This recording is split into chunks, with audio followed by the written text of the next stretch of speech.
Welcome to the Properties to Profit podcast. I'm Michael, your host. Excited to share with you my journey from a six-figure job to building a successful real estate business. Each episode will explore various aspects of real estate investing, from wholesaling and flipping to managing rentals. I'll share the lessons and insights I've gained, aiming to help you avoid mistakes and achieve your financial goals. Expect guest experts, valuable tips, and practical advice to guide you on your own real estate journey. Thank you for tuning in. If you find any value in this podcast, please subscribe, share, and follow me on social media. Let's turn properties into profits together. Hey guys, Michael here with Properties to Profits. And this week has been a week. We just had our second buyer back out.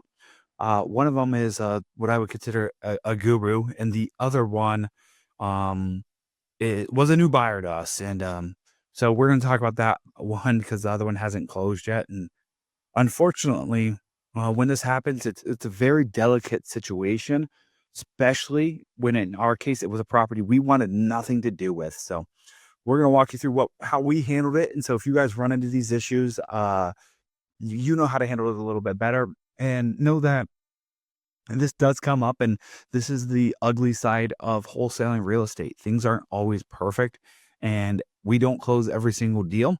And people are like, the question is, we get asked a lot, is like, why did you lock it up if you didn't want to purchase it?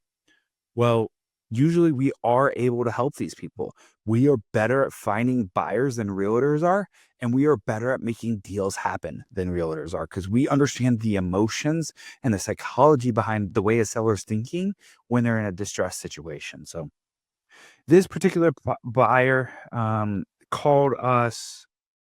His realtor, actually, it was a realtor deal, called us around 11 a.m. the day he was supposed to sign. Unfortunately, our sellers had signed at 9 a.m.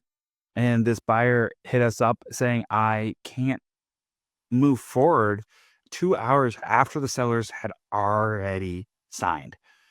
So step one, it was easier to walk a seller off of a cliff when they haven't signed yet. Once they sign and then we say the deal's not closing, they sometimes assume we're stealing their house. And that's what happened here. When this seller found out that we didn't sign the docs and we weren't moving forward, their first call to action was to call the police and say we were stealing the house.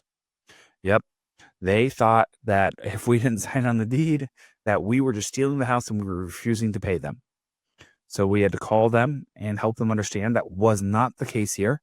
It was, we had a partner on this deal who was going to buy this deal off of us, and they did not move forward. They had a family emergency. They told us their mom was sick and they had jumped on a plane and were out of town. Whether it's true or not, we do not know yet. We're trying to figure this out and uncover this so we can help the seller resolve this problem. We have told the seller that this has never happened the day before, or the day of. I'm sorry. It's never happened to us the day of. It's happened the day before. Fortunately for us, it was on a property that we were okay buying, so we just bought it. But this property in Dayton is just too much damage for us to be interested in buying it personally. And so we've got to figure something out to get this deal done. And so that's what we're working through here. Our goal is to get this deal done and help this seller. And so I had to have a conversation with the seller and say, hey, we're not here to steal your property. We're going to work through this, or we can cancel the contract. Either way, we're okay with it. We understand that this isn't fair to you, no matter how you look at it, but we want to do whatever you want to do going forward. They had not called us back as of today. But I do believe that they are going to say, hey, let's get this thing done and work through this. And so that's what we're going to do here. We're going to do right by them and make sure we find them a buyer and make sure that we can solve their issue at hand. It is difficult when this happens, but it does happen, unfortunately. And we want to make sure that we are able to help them. So we're going to step up to the plate and solve this problem. Even if the buyer doesn't come through, we will just go find another buyer. It's what we do best. So guys, I wanted to share with you guys this story because unfortunately wholesaling is scary, but you just got to be upfront, take the fault that is on you because it is your company and your reputation here that is handling it. It's not the buyers. They don't know who the buyer is. They don't care who the buyer is. They don't care what the story is that it happened. They're probably not going to believe you either. We've been very upfront with this seller too. And unfortunately, we picked the wrong buyer here, which this has happened before. We just never had it happen the day of closing. unfortunately. So tough lesson to learn here, and we've got to figure out a buyer on this. So guys, this is the fun, the ins and outs when you do properties every day, when you are wholesaling real estate on a regular basis like we are here out of Columbus, Ohio. Hope you guys found some insight here, and we'll talk soon. Thanks, guys.